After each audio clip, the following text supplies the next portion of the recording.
La primera tentativa de hacer de Caracas una ciudad moderna la hizo el general Antonio Guzmán Blanco, quien fue 3 veces presidente de Venezuela en la segunda mitad del siglo XIX.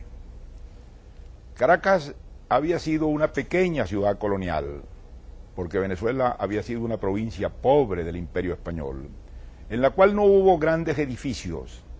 Si uno lee las descripciones de la Caracas de fines del siglo XVIII, de fines de la era colonial, hecha por visitantes extranjeros o por gentes que pasaron por aquí y describieron el aspecto, encuentra que la impresión de ellos es que era una ciudad muy modesta, con un aspecto provinciano, donde no había ningún edificio digno de mención. El edificio más importante estaba representado por la catedral, y la catedral era una iglesia modesta, una iglesia de pueblo, que no estaba hecha de materiales nobles, que estaba hecha de mampostería, de albañilería simple, sin ningún alarde arquitectónico, sin piedra, sin mármol, y que no podía compararse ni remotamente, ni lejanamente con las maravillosas iglesias y catedrales que se habían hecho en México, en el Perú, en el Ecuador. Y fuera de la catedral no había ningún otro edificio notable. Había el Palacio Arzobispal, que era una casa grande, que todavía está a la vista, una casa de 2 plantas, sin ningún alarde de palacio. Había, fuera de eso, una especie de edificio, cárcel pública, donde finalmente se reunió a veces el ayuntamiento, que es lo que llamamos la Casa Amarilla. Y todo eso estaba en torno de una plaza, que era la Plaza Mayor, eso que hoy llamamos la Plaza Bolívar. La Plaza Mayor, más que una plaza, era el mercado de la ciudad. Estaba lleno de puestos de ventas, de tiendas, de tenduchos, de fritangas, y así estuvo hasta 1870 y tantos. De modo que era una ciudad pequeña, hermosa, equilibrada, bien proporcionada, donde prácticamente no existía ningún edificio que tuviera, quitando el Palacio Arzobispal y muy poco más, edificios que tuvieran 2 plantas. La inmensa mayoría eran casas de una planta, de techo de teja, de construcción de mampostería, a lo largo de calles estrechas, empedradas, una pequeña ciudad, que al final del periodo colonial era una ciudad escasamente de 50.000 habitantes, 40 y tantos mil habitantes. En esa ciudad ocurre la independencia. Cuando ocurre la independencia ocurren 2 cosas concomitantes que tienen mucha importancia. Una es el terremoto de 1812, que destruyó lo poco que había en aquella pequeña ciudad. La torre de la catedral, por ejemplo, se rompe y la tercera parte, un tercio de ella se derrumba, que no se reconstruyó después nunca más. Los pocos edificios de algún valer sufrieron daños inmensos, se destruyeron muchos templos, de modo que eso fue una destrucción ruinosa, que en lugar de significar progreso, significó un inmenso retroceso. Y encima de eso vino la guerra de independencia, que fue una guerra muy larga, muy empobrecedora, muy costosa, muy ruinosa. De modo que toda posibilidad de progreso urbanístico para Caracas desapareció.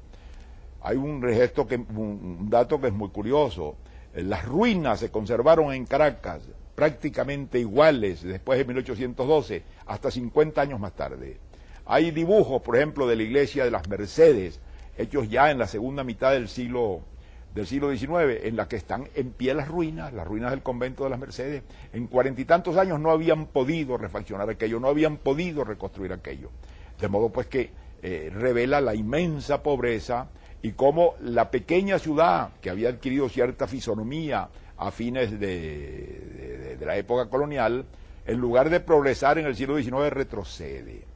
Es entonces cuando ocurre la primera tentativa de modernización y de progreso urbano que realiza Antonio Guzmán Blanco.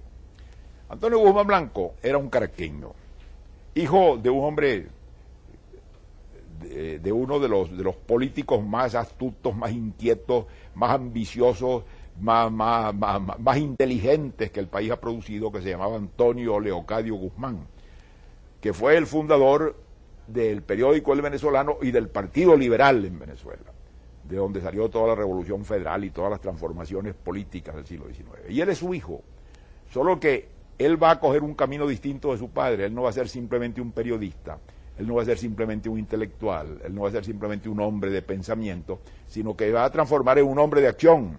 Y es como hombre de acción, unido a su inteligencia indudable y a su cultura, que él va a dominar la situación venezolana y va a ser finalmente el jefe indiscutido de Venezuela por casi 30 años.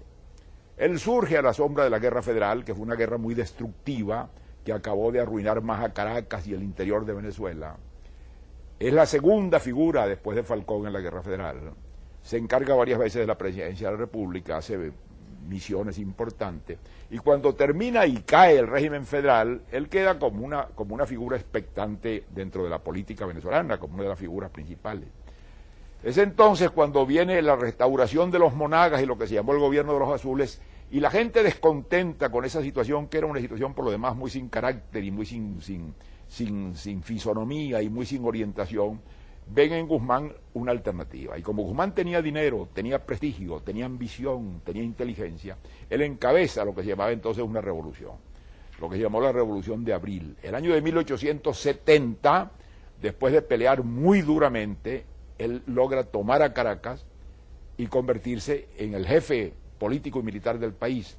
Claro que allí no se pacifican las cosas, él tiene que seguir combatiendo activamente 3 años más, hasta 1873, que es cuando más o menos se logra pacificar un poco y crear una atmósfera en que se pueda hacer.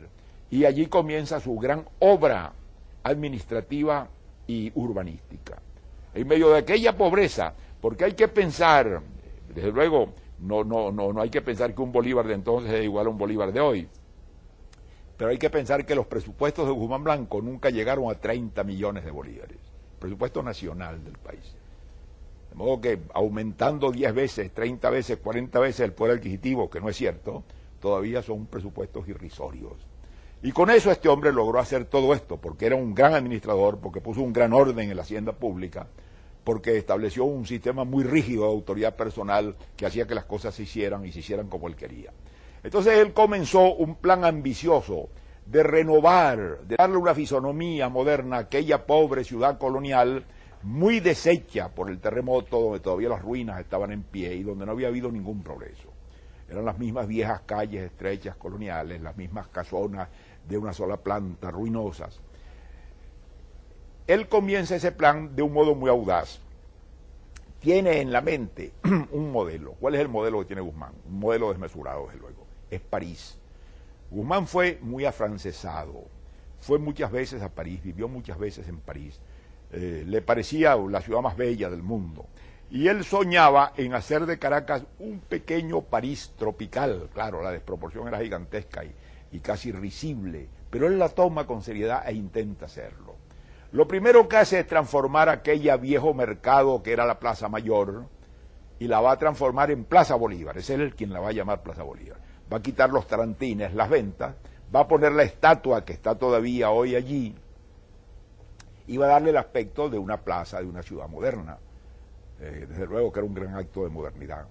Va luego a tomar aquel viejo edificio que había sido cárcel y a veces asiento de los consejos municipales, que es la Casa Amarilla, y lo va a transformar en una residencia presidencial, para que el presidente de la República tenga un lugar digno donde estar, que no lo había tenido hasta entonces.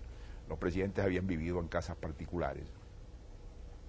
Y no solamente contento con esto, emprende de inmediato obras de mucho más envergadura. Entonces, y concibe la idea de crear el Capitolio Nacional. Era una idea ambiciosa.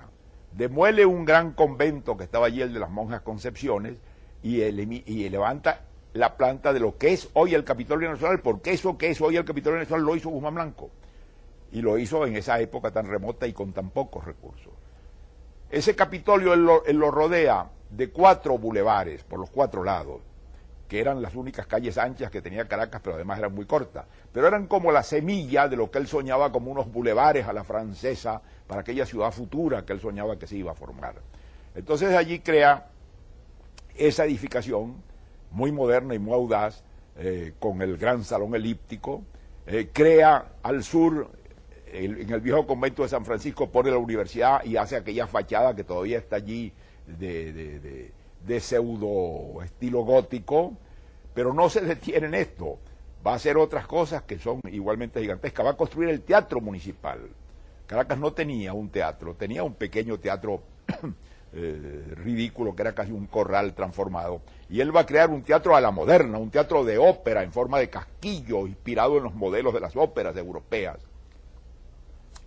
que era también desproporcionado para aquella pequeña ciudad aldeana, pero era una manera de educar, era una manera de que la gente se acostumbrara a ver lo que era un teatro, a oír la ópera, a vestirse de gala para asistir a una función de esta clase. Todo esto tenía un valor pedagógico a su manera de entender las cosas y efectivamente lo tenía. Va a hacer de la colina del Calvario, en todos los pueblos de Venezuela, una pequeña colina cercana siempre se ha llamado el Calvario y generalmente ponían una cruz de madera o algo de allí. En época de Semana Santa se hacían ceremonias religiosas y Caracas tenía su Calvario, pero él lo va a transformar en un paseo, en lo que él va a llamar el Paseo Independencia, y le va a poner estatuas y le va a poner arbolado y le va a poner jardines y le va a poner jaulas de fieras para hacer un paseo que Caracas no lo tenía. Más aún, él va a hacer un gesto importante, va a ser la iglesia más importante que se ha hecho en Caracas. Junto a la pequeña catedral, que era una iglesia de pueblo, él va a levantar un gran templo, un templo concebido arquitectónicamente, aunque claro, sigue siendo obra de mampostería y no de materiales nobles, que es la iglesia de Santa Teresa.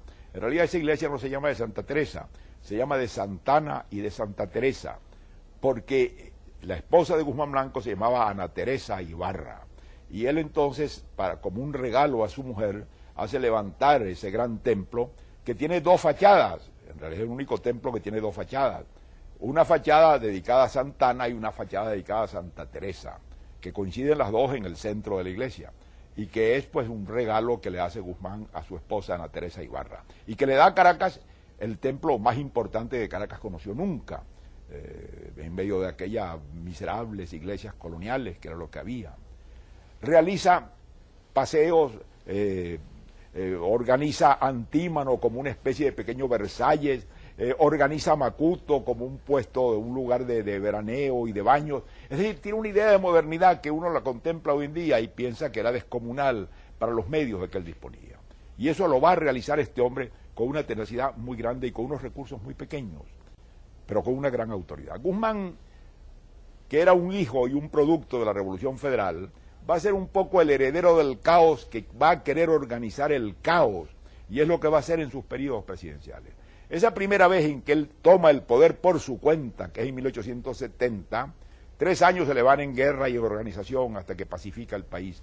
Y los 4 años siguientes en que entra a ejercer lo que pudiéramos llamar un periodo constitucional, es entonces cuando en ese momento él va a tratar de establecer las bases de un régimen político estable, claro, presidido por él, acaudillado por él, porque era la gran figura central política y militar del país.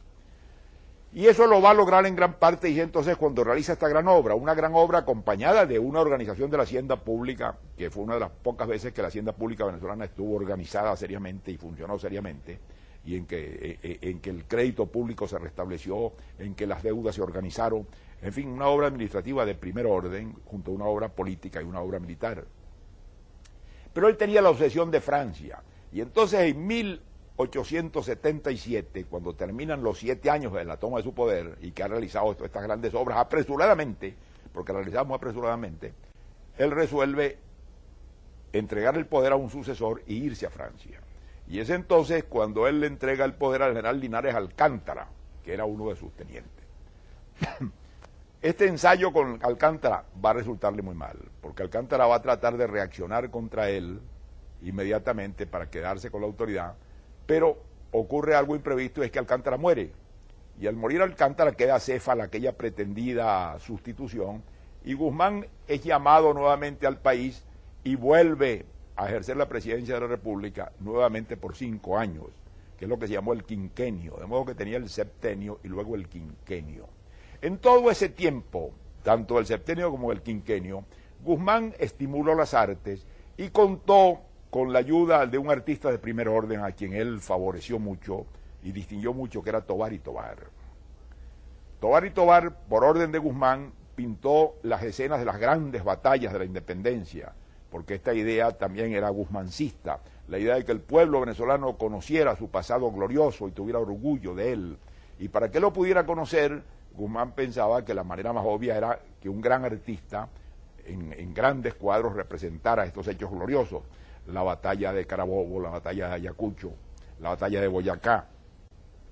Y esto lo realiza admirablemente Tovar y Tovar, culminando con aquella obra gigantesca que es el plafón del Salón Elíptico del Palacio Federal, del Capitolio que construye Guzmán, donde pone de una manera escénica, con mucha habilidad de pintor, la escena de la batalla de Carabobo.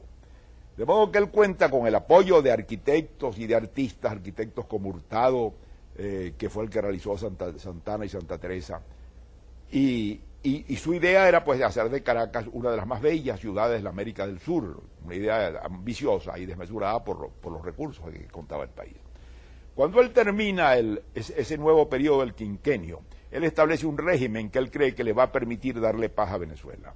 Reduce el periodo presidencial a 2 años, pensando que de esta manera las ambiciones de los caudillos subalternos se calmarán, porque pensarán que les va a venir el turno, que no es que alguien se va a quedar allí mandando indefinidamente. Establece eso que llama la Constitución Suiza. Y para sucederlo, en el primer periodo de esa Constitución, que le sucede a él, el 85, cuando él termina el quinquenio, designa a Joaquín Crespo, que era uno de sus tenientes. Crespo gobierna 2 años y Guzmán regresa al poder el tercer y último periodo que debía ser del 86 al 88. No lo completa, pero allí sigue haciendo obras de transformación de Caracas. Allí construye también el templo masónico, que es otra de las obras que hizo, así como hizo la iglesia de Santa Teresa, hace el templo masónico, porque él tenía su mentalidad liberal y era masón. Y él se da cuenta de 2 cosas: primero, que era muy rico; segundo, que le gustaba vivir en Europa y en Francia; tercero, que para continuar gobernando Venezuela iba a tener que enfrentarse a dificultades muy grandes que ya él no deseaba enfrentar. Y es entonces cuando resuelve dejar el poder antes de cumplir ese periodo de 2 años, que es el último, que él va a ejercer como presidente de Venezuela. Y para completar ese periodo, él designa a uno de sus lugartenientes, al general Hermógenes López. Y luego que termina López su periodo, va a surgir a la presidencia de la República un civil con la protección de Guzmán, que es el doctor Juan Pablo Rojas Paul.